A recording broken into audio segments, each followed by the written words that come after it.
සියලු බලාපොරොත්තු සියලු ජයග්‍රහණ ඉෂ්ට වන සුබම සුබ දිනයක් වේවා කියලා ප්‍රාර්ථනා කරනවා.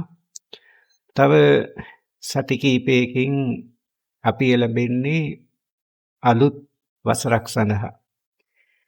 2025 වර්ෂයේදී අපේ ජීවිතයට විවිධ දුක්ඛම් කටුළු, බාධක, ලෙඩ රෝග වගේ දේවල් පැමිණුණා. දැන් අපි හැමෝගෙම බලාපොරොත්තුව තමයි 2026 වර්ෂය මේ දුක්ඛම් කටුළු නැතිව, රෝගාබාධ නැතුව, සතුටෙන්, සාමයෙන්, තමන්ගේ මහන්සියෙන් උපයන ධනයෙන් යහපත්ව ජීවත් වීමට හොඳ කාලවකවානුවක් උදා වේවි කියලා දැනගනිමු. 2025 වර්ෂයේදී අපි යම් වැරැද්දක් කරා නම් ඒ වැරැද්දෙන් අත් මිදලා 2026 වර්ෂයේදී ජීවිතය සාර්ථක කරගන්නට ඕන කියලා සමහර අය බලාපොරොත්තුවෙන් ඉන්නව ඇති.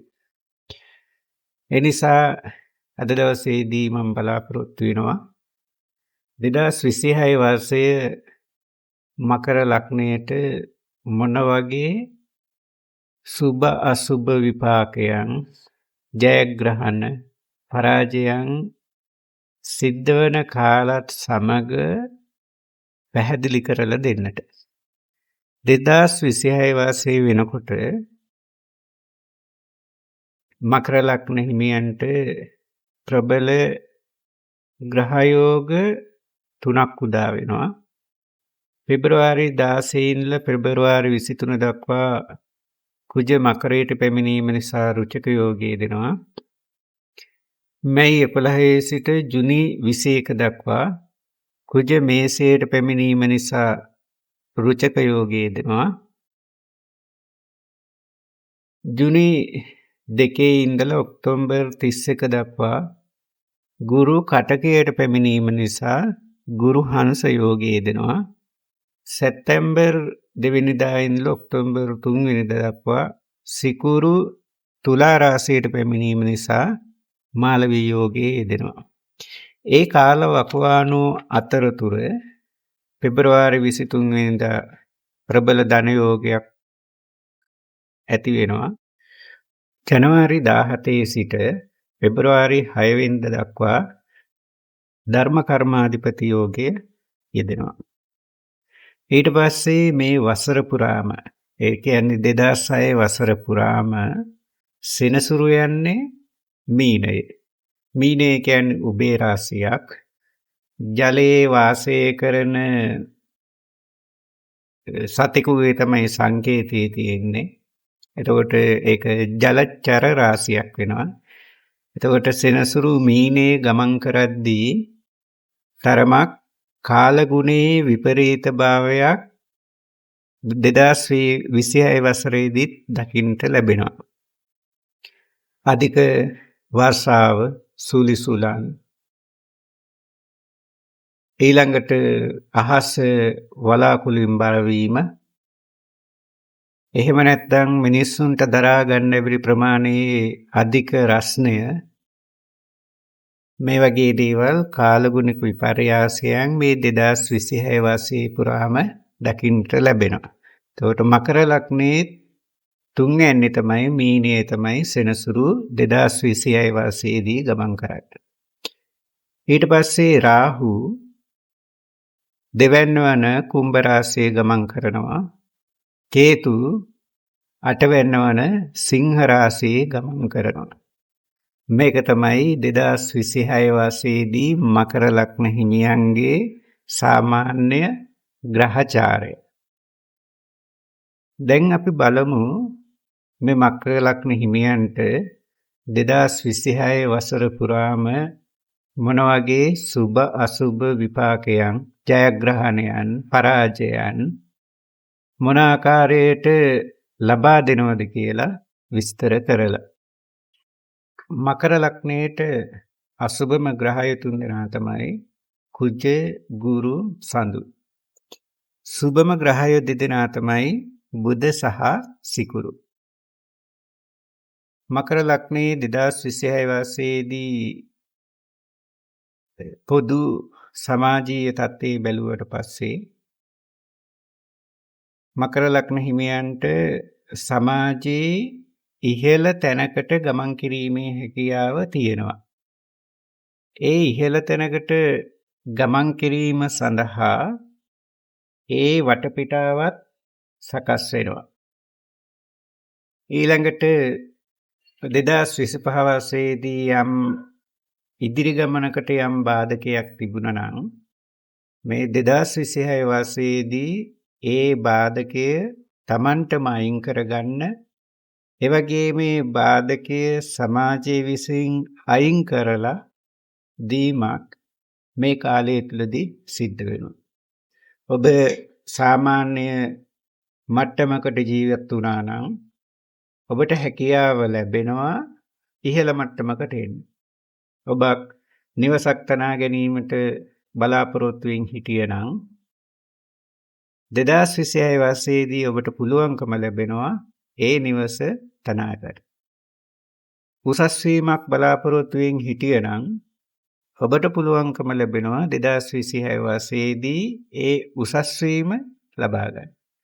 යම් ව්‍යාපාරයක් ආරම්භ කරන්නට බලාපොරොත්තු වෙමින් හිටියනම් 2026 වසරේදී ඔබට පුළුවන්කම ලැබෙනවා ඒ ව්‍යාපාරය ආරම්භ කරන්න.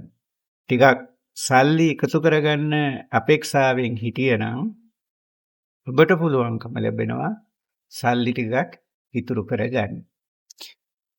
හැබැයි මේ සියලුම කාර්යයන් සිද්ධ කරන්න යද්දී තරමක් වියදම් අධික වීමක් තියෙනවා.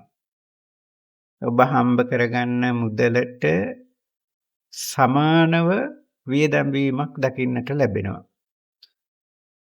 ඒ වගේම ඒ මුදල් ඉතිරි කර ගැනීමේ යම් තරමකින් හෝ අඩුපාඩුවක් සිද්ධ වෙන්නට පුළුවන්.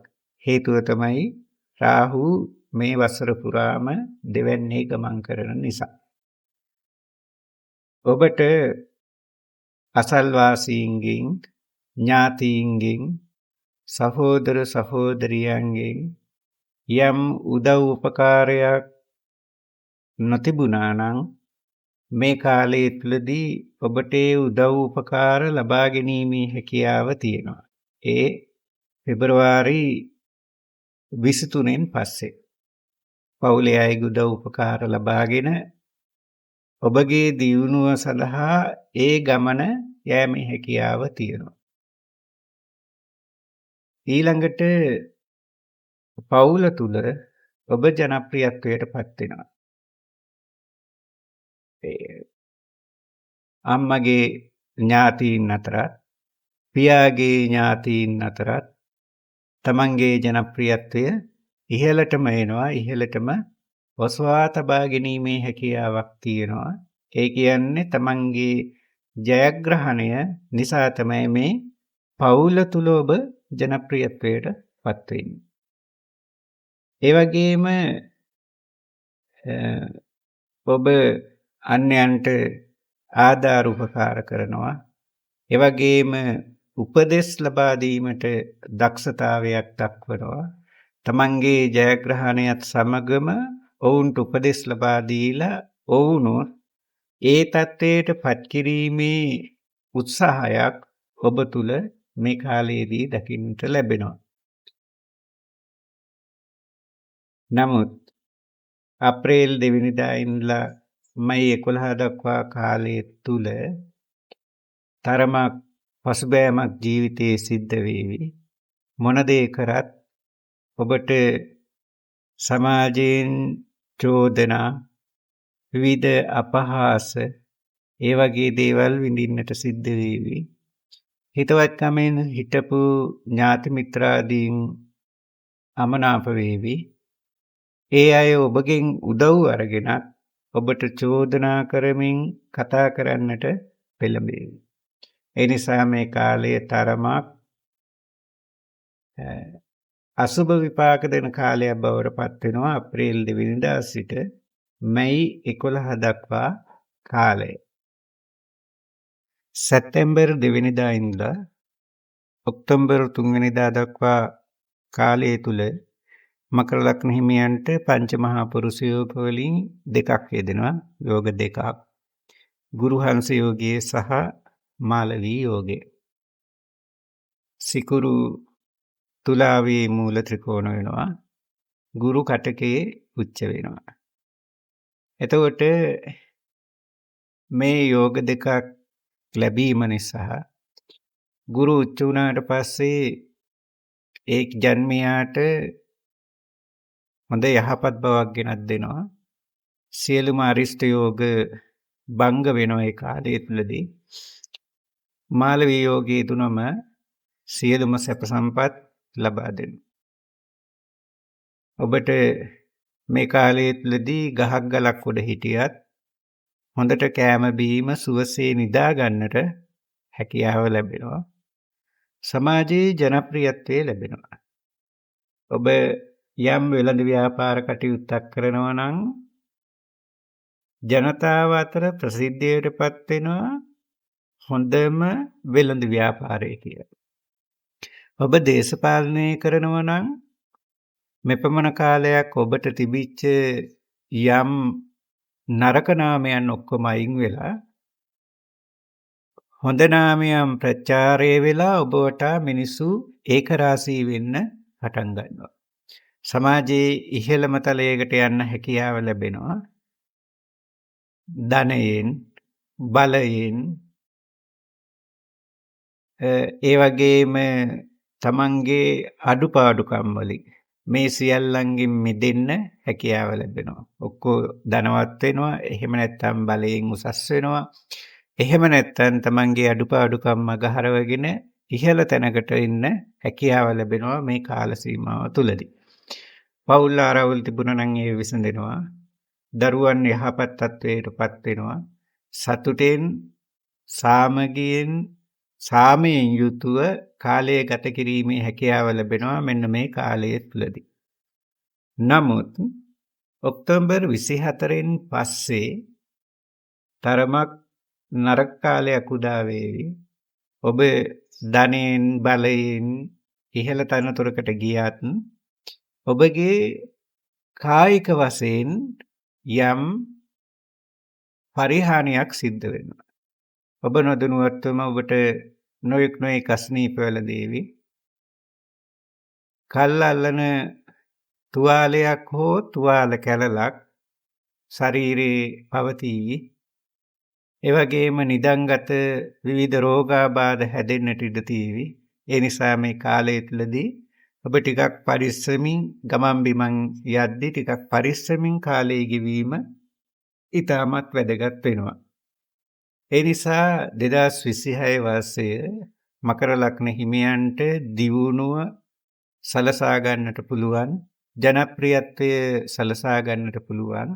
ඔබ යම් අරමුණකට ගමන් කරන්න බලාපොරොත්තු වෙනවා නම් ඒ අරමුණ කරා ගමන් කරන්නටත් මේ 2026 වර්ෂය හැකියාව ලැබෙනවා. 2025 වර්ෂයේදී කරපු වැරදි මේ සියල්ලක්ම මගහරවා ගන්න යම් අඩුපාඩුවක් තියෙනවා නම් ඒ අඩුපාඩුත් හදාගෙන සාර්ථකව 2026 වර්ෂයට මුහුණ දෙන්න. ඔබට සාර්ථක වූ ජීවිතයක් ගත කරන්නට වාසනාව ලැබේවා කියලා මම ප්‍රාර්ථනා කරනවා.